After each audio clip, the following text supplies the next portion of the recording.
Love you, Allah. My young friends, this man was so great that even the enemies of Allah and His Rasul acknowledged the greatness of Khalid bin Walid radiallahu ta'ala an. He was a man so great, my young friends, that many from amongst the enemies of Allah and His Rasul actually believed that this man actually carries the sword of Allah, and it is with this sword of Allah this man destroys the enemies of Allah and His Rasul. Battle of Yarmouk, and a senior Roman commander by the name of Jarja, he wants to meet Khalid bin Walid. He makes his way to Khalid and he says to Khalid, "Oh Khalid, I want you to tell me the truth. Do not lie to me, as a free man does not lie." And he asked, "Oh Khalid, I beg you, tell me the truth. Did Allah send a sword from the heavens and give to your Nabi?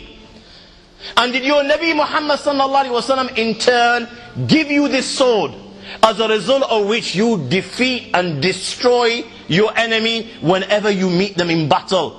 And Khalid bin Walid radiallahu ta'ala replied in the negative. And he told him as to why he was called the sword of Allah. And this had such an impact on the heart of Jarja, the honesty of Khalid bin Walid, that there and then Jarja's next question, "Oh Khalid, tell me, what do you invite towards?"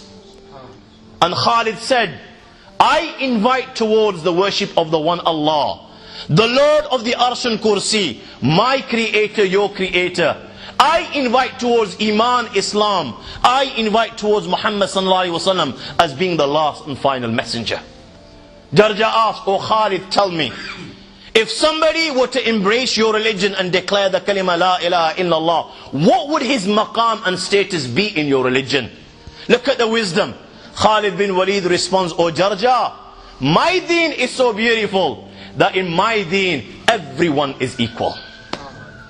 The black, the white, the Arab, the non-Arab, the poor man, the rich man. In my deen, when it comes to the teachings of Allah and His Rasul, and when it comes to showing obedience to Allah and His Rasul, we are all equal. The black one, the white one, the high one, the low one. When the poor has to bow down and prostrate before his creator, then the king living in his palace has to bow down and prostrate before his creator. When the poor man has to fast, then the king has to fast. When the poor man has to do good, then the rich man has to do good. This is the maqam and status of everyone in our deen." His final question, "Oh Khalid, tell me, هل لمن يدخل في الإسلام اليوم مثل ما لكم من المثوبة والأجر?" If somebody were to declare the kalima and embrace your deen, would he receive the same reward as you receive? Khalid said, "Indeed, balke afdal, he will receive more reward." Jarja asked, "How can that be? How can you receive more reward when you declared the kalima before him?" Look at the wisdom of Khalid bin Walid. The reason he will receive more reward than us is because we saw the Nabi of Allah with our own eyes. We met the Nabi of Allah. We were able to speak to the Nabi of Allah. We were able to question him. And the Nabi of Allah would quench our thirst by answering our objections. And then with our eyes we saw the miracles of Allah. Whereas you people have not seen Rasulullah sallallahu alaihi wasallam. You did not meet the messenger. You were not able to speak to him and question him. And you did not see the miracles of Allah. But still you people declare the kalima la ilaha illallah Muhammad Rasulullah. This is why you will receive more reward than we receive. Such was the impact of Khalid bin Walid on this senior Roman commander in the battle of Yarmouk, that had come to kill Khalid bin Walid and the believers, that on the battlefield he declares that "I testify there is no God worthy of worship but Allah, and truly Muhammad is the messenger of Allah." And on the battlefield now, Khalid leads Jarja in prayer. This man has never prayed before. He doesn't know how to pray.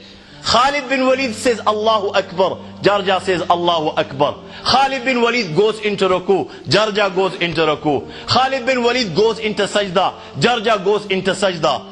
This was his first prayer and this was his last prayer.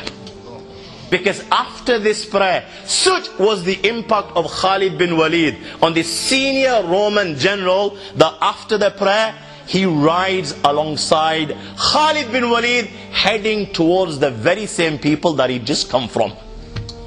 This time to elevate the kalima La ilaha illallah Muhammadur Rasulullah. And he fights against these very people alongside Khalid bin Walid, only to Allah to elevate him and to accept him for shahada. And Jarja leaves the world having offered only one prayer.